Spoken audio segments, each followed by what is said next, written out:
Gabriel Esselstyn. By 1978, he was chairman of the breast cancer task force at the Cleveland Clinic.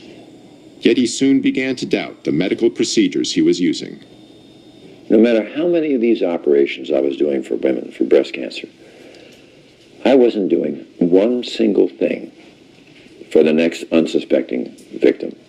So Dr. Esselstyn started investigating the global statistics on breast cancer. One of the facts he discovered was that the incidence of breast cancer in Kenya was far lower than it was in the United States. In fact, in 1978, the chances of a woman getting breast cancer in Kenya were 82 times lower than in the U.S. Dr. Esselstyn was even more surprised by the numbers he discovered for some other types of cancer. In the entire nation of Japan, in 1958, how many autopsy-proven deaths were there from cancer of the prostate? 18. 18 in the entire nation. That, to me, was about the most mind-boggling public health figure that I think I'd ever encountered. In the same year, the U.S. population was only about twice the size of Japan's, yet the number of prostate cancer deaths exceeded 14,000. Dr. Esselstyn also discovered that in the early 1970s, the risk for heart disease in rural China was 12 times lower than it was in the U.S. And in the highlands of Papua New Guinea, heart disease was rarely encountered.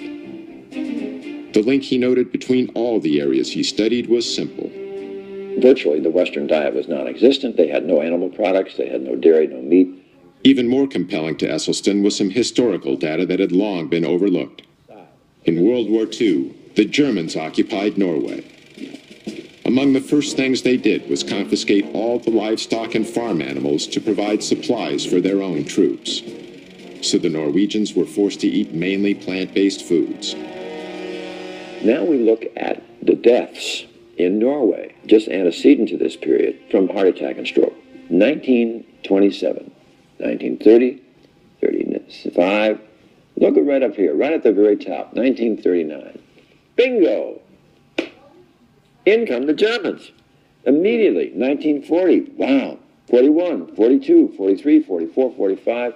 Have we ever seen a population have their cardiovascular disease plummet like this from statins, from bypass surgery, or from stents? No. But look what immediately happened. With the cessation of hostilities in 1945, back comes the meat, back comes the dairy, back comes the strokes and heart attacks.